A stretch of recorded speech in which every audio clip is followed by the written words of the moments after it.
Ni hao, halo semuanya, kembali lagi dengan Nubarta. Nonton bareng kita. Makasih ya udah setia menunggu updatean dari Nubarta. Semoga kalian masih akan tetap setia bersama Nubarta sampai akhir ya. Nah, kalau gitu nggak perlu lama lagi.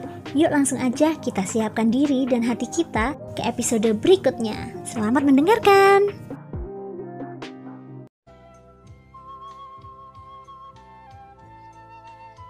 Setelah penantian singkat, cahaya dingin akhirnya bersiul masuk. Saat mendekati ratu, itu berubah menjadi kupu-kupu psionik dan jatuh ke telapak tangannya.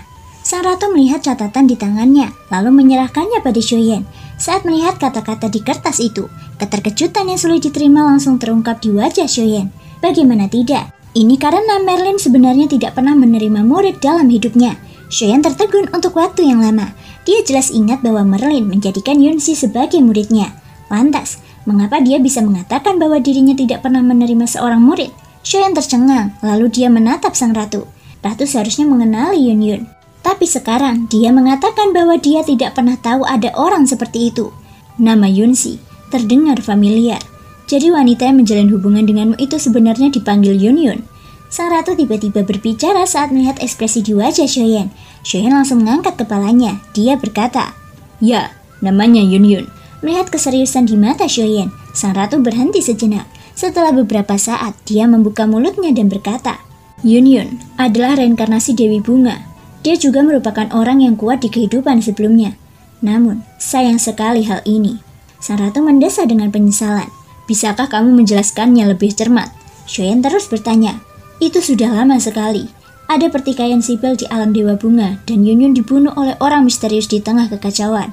Karena hubunganmu, aku menyelidiki dan menemukan bahwa orang yang membunuhnya adalah istana surga manusia." Sang ratu berkata singkat. Shoyen terkejut. Meskipun tidak sedetail apa yang dilihatnya, namun deskripsi sang ratu hampir sama dengan pemandangan yang dilihatnya di pagoda emas. Ada sebuah poin penting, Yunyun sudah mati. Tapi sebelum datang ke sini, Shoyen juga sempat berbincang sebentar dengan Yunyun, dan dia melihat Yunyun dalam kondisi baik. Shoyen mengenang masa lalunya seperti seorang teman, dan mereka sepakat untuk mabuk bersama jika mereka punya kesempatan. Lalu, mengapa Merlin menyangkal keberadaan Yunyun sekarang? Shoyen segera kembali ke ruang retret di Bahtera. Setelah mengisolasi ruang dengan kekuatan jiwanya, dia duduk bersila dan memejamkan matanya. Kesadaran jiwa Shoyen kembali ke lantai 15 pagoda emas yang disebut koridor abadi. "Zhenlao, apa sebenarnya yang sedang terjadi? Kenapa Yunyun tiba-tiba menghilang? Dia sudah meninggal lama sekali." Shoyen sedikit cemas. Sebelum masuk ke sini, Yunyun masih hidup. Mengapa dia tiba-tiba tewas? "Seperti yang kukatakan, kamu dapat membuat pilihanmu.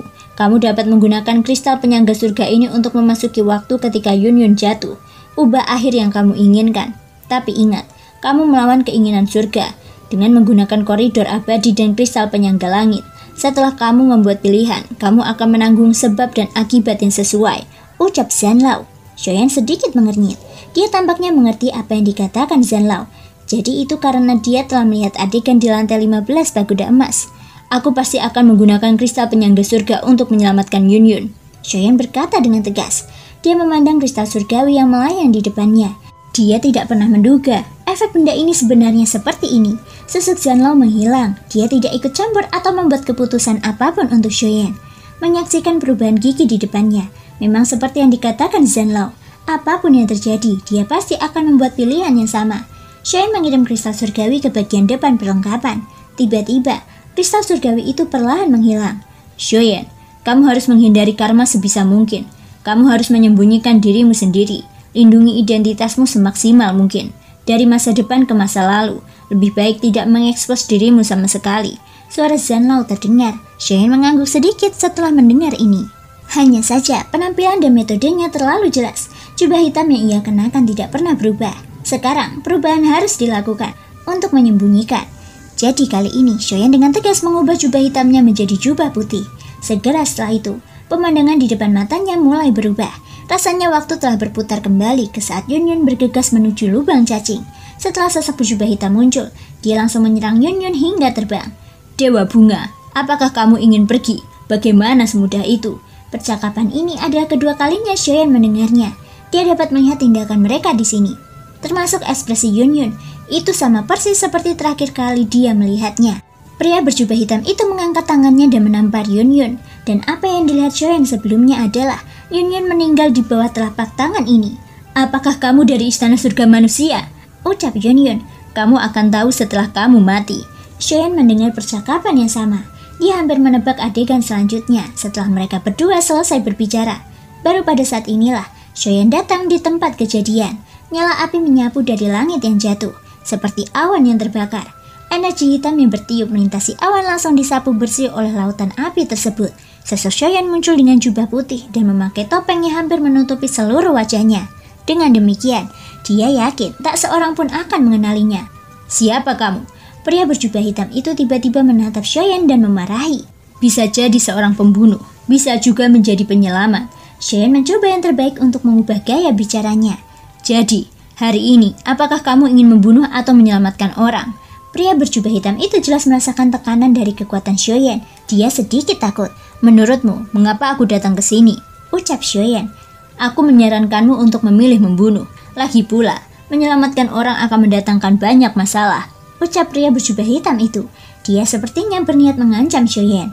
"Sayangnya, aku suka masalah," jawab Shoyan. "Karena itu masalahnya, lalu kamu harus mati bersamanya." Pria berjubah hitam itu membuka tangannya untuk menekan area hitam yang luas. Itu memadat menjadi telapak tangan hitam besar yang mencengkram ke arah Shoyan. Shoyan mengangkat tangannya dan meninju. Api meledak dari tinjunya. Telapak tangan hitam ini benar-benar rentan di hadapannya. Itu bahkan tidak mampu bertahan sedikit pun sebelum tangan hitam itu runtuh. Dalam sekejap, energi hitam itu menyelimuti Yunyun. "Kamu jatuh ke dalam perangkap. Telapak tangan itu hanyalah tipuan." Pria berjubah hitam itu berkata dengan senyum dingin. Dari kelihatannya, dia tampak percaya diri dengan menyembunyikan jurus pembunuhnya yang sebenarnya. Tapi untuk Shoyan, strategi apapun yang dia gunakan, itu seperti belalang yang mencoba menghentikan kereta perang. Angin hitam itu jatuh ke dalam perangkap tembok api Shoyan. Tak ada angin hitam yang bisa mendekati Yunyun. Namun, Zanlao berkata untuk tidak membuat perubahan yang tidak perlu. Pria berjubah hitam itu berasal dari istana surga manusia. Tidak perlu membunuhnya di sini. Shoyan mengangkat tangannya dan melambai. Dia bergegas ke lubang cacing bersama Yunyun. "Brengsek!" Pria berjubah hitam itu baru saja menerobos tembok api Shoyan. Namun, mereka kini tidak terlihat lagi. Lalu pria berjubah hitam itu menatap ribuan murid alam bunga di bawah. "Aku ingin kalian semuanya dikuburkan di sini." Di dalam lubang cacing, Yunyun berkata dengan suara lemah. "Siapa kamu? Mengapa kamu menyelamatkanku?" Kesadaran Yunyun agak kabur. Turbulensi di lubang cacing sangat dahsyat. Shoyan tidak punya pilihan lain selain memeluknya dan merasakan kehangatan di dadanya. Yunyun benar-benar terluka serius. Saat ini sebuah pil muncul di mulutnya. Pil hangat itu dengan cepat meleleh di mulutnya. Dalam sekejap, luka internal di tubuhnya dengan cepat membaik. Namun, kesadarannya semakin kabur dan dia benar-benar tak sadarkan diri. Suatu kebetulan, sebuah bahtera muncul di depan mata Shoyan. Kata aliansi abadi tertulis di atasnya. Melihat ini, Shoyan segera menoleh. Sosok yang berdiri di atasnya tidak lain adalah kakak senior Merlin. Ternyata semuanya hanya kebetulan. Saudara Merlin kebetulan lewat sini. Shoyan tidak tahu berapa lama dia bisa bertahan. Mengirimnya ke Merlin adalah pilihan terbaik saat ini. Yunyun benar-benar kehilangan kesadaran. Perlawanan yang dia lakukan pada awalnya telah benar-benar melunak. Tanpa ragu-ragu, Shoyan membawanya terbang dan mendarat di bahtera. Merlin segera menatap Shoyan dengan hati-hati. Sebelum dia sempat berbicara, Shoyan tiba-tiba membuka mulutnya. "Aku dipercayakan oleh Ratu, kakak senior Merlin. Aku akan menyusahkanmu untuk menjaganya." Shoyan tidak mengungkapkan identitasnya, dan kata saudara diucapkan dengan sengaja. Lalu Shoyan membaringkan Yunyun di tempat tidur, merapikan pakaian Yunyun dan menghapus darah yang mengalir di sudut mulutnya. Setelah memastikan bahwa kehidupan Yunyun baik-baik saja, Shoyan baru saja berdiri dan siap untuk pergi. Namun, Yunyun yang dalam keadaan koma itu tiba-tiba memegang erat jubah Shoyan. Melihat alis Yunyun yang sedikit berkerut, Shoyan menghela nafas. Dengan pikirnya, dia mengeluarkan armor lembut dari dalam cincin penyimpanannya. Armor ini adalah armor jantung laut. Shoyan sengaja meninggalkannya di sini. Ini juga dapat mengungkapkan identitasnya. Setidaknya, ini dapat memberi Yunyun harapan untuk bertahan hidup. Kemudian, Shoyan mengeluarkan 2 volume keterampilan bertarung. Adegan ini tampaknya telah kembali ke benua Dodi di dalam gua lembab itu. Terima kasih semua sudah mau mendengarkan dari awal sampai akhir. Sampai jumpa di episode berikutnya.